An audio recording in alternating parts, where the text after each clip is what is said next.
Good morning, YouTube. How's everybody doing today? We got a break in the rain.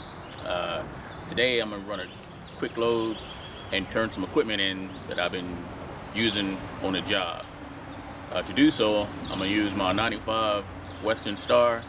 It's got a Cat 3406E rated at 435 horsepower from the factory and a 13-speed transmission.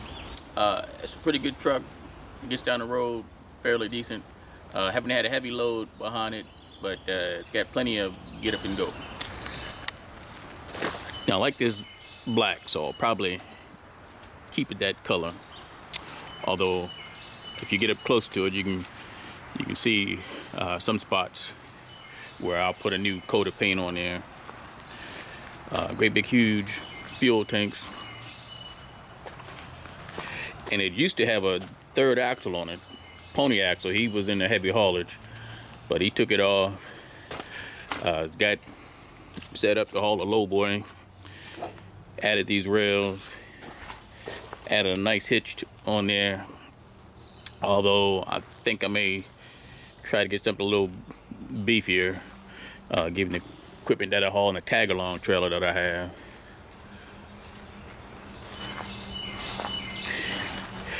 And actually, I've had my eye on this truck for a while. It belonged to a guy that lived around the corner from my father. And it was a backup truck. I think it was his original truck. Then he bought a big Kenworth. He made it his backup truck. So I'd often see it sitting a lot next to his garage. And then one day it was sitting out there for sale. And this gooseneck trailer that I'm going to hook up here to shortly, he came by the house and wanted to buy that, and he let me know that this truck was sale. I said, well, hey, we can make a deal. But he ended up not buying the trailer, which is fine with me. But I went and got the truck from him, and like I said, he kept great care of it. So it went to a new home, and I'll try to make him proud.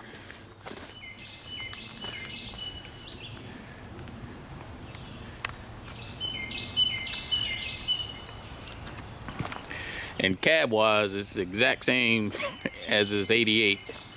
I used to be a Freightliner, man, and I still like these old classics. This truck here, we have history. And eventually, when I get this truck back on the road, I'll give some stories on this truck here. But when I got this dump truck, kind of took a liking to Western Stars. And so when this truck came up for sale, I had the money and I jumped on it.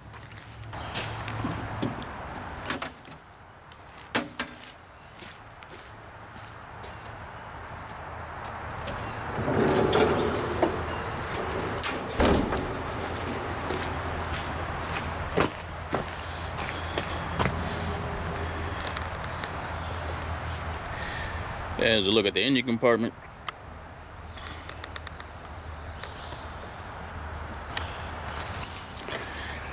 Again, it's a Cat 3406E.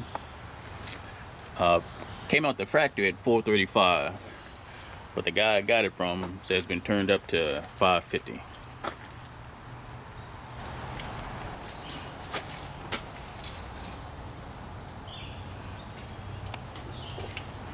It's clean, no leaks. I see you put some new belts on there, and it's due for oil change. I'll try to get that done here shortly.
Nancy Pelosi says state and local governments will need as much as $1 trillion for coronavirus costs.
CBS correspondent Carter Evans takes a look now at how some businesses are opening their doors.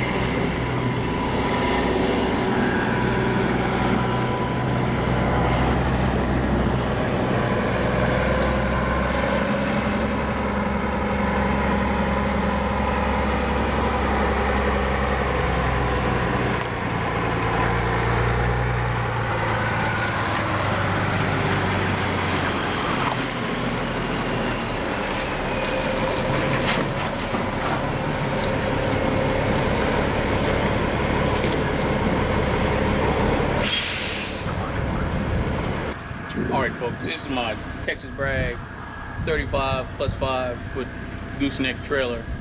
It's got a 35 foot deck, 5 foot dovetail, and an 8 foot upper deck.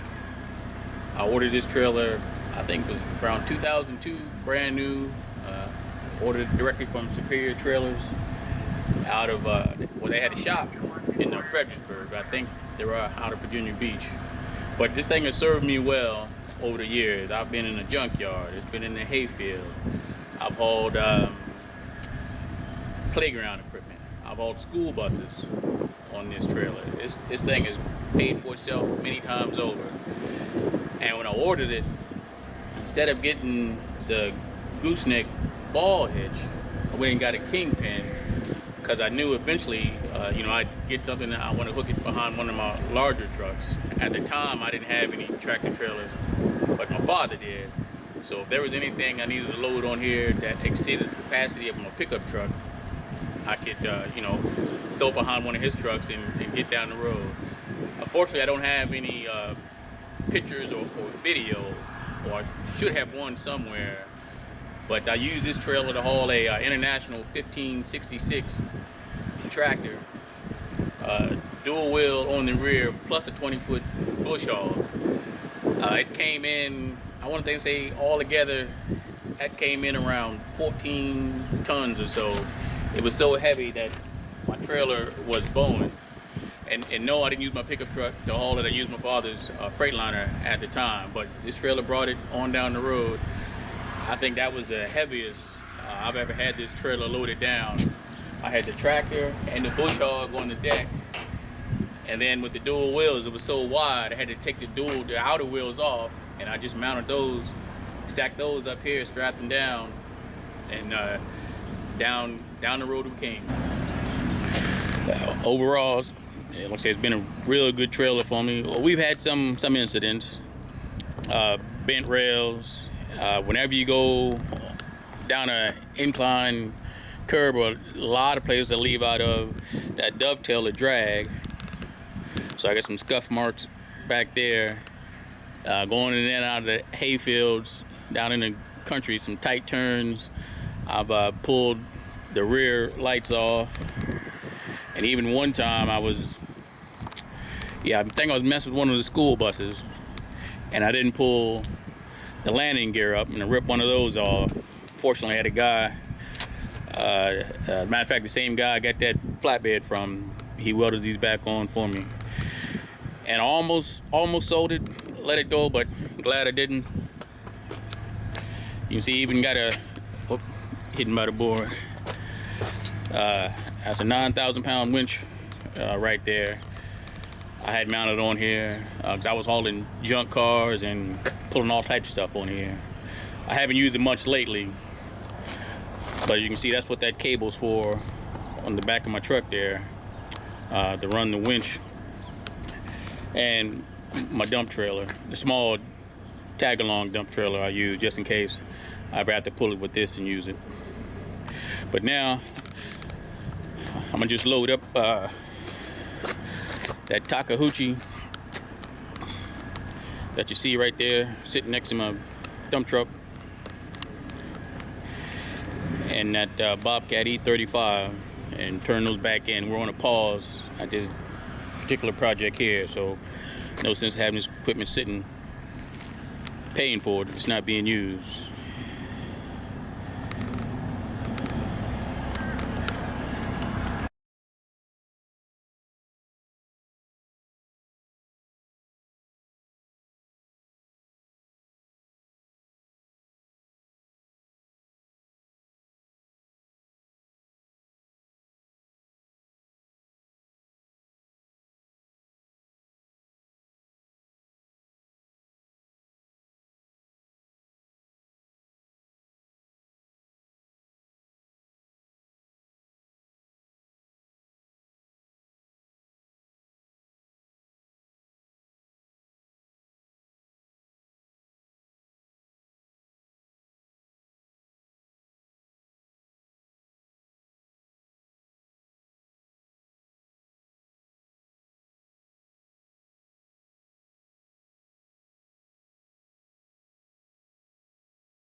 billion emergency loan program Congress created to avert layoffs in small businesses. Spokesperson says the probe has already turned up potential fraudulent activity by some businesses seeking funds from the Paycheck Protection Program. Earlier in the week, Treasury Secretary Steve Mnuchin warned companies this week that they would face possible criminal liability if they pursue government campaign and Speaker Nancy Pelosi says Democrats will push for nearly $1 trillion to benefit the home and state and local governments in the next round of coronavirus relief by Congress. That could set up a battle with Senate Republicans. Earlier, I spoke with Bob Cusack, editor-in-chief of the Hill newspaper, about what needs to happen in Congress to reach a deal. Yes, but it's not going to be easy. I think this is going to be the most difficult bill for Congress to reach a deal on. As you said, Speaker Pelosi pushing for $1 trillion. Senator Republicans indicated as far as state aid, $500 billion. So they are far apart from any agreement, and also Republicans, including Mitch McConnell and his counterpart in the House Minority Leader Kevin McCarthy, put out a statement basically saying for states to get aid or as part of the negotiation, we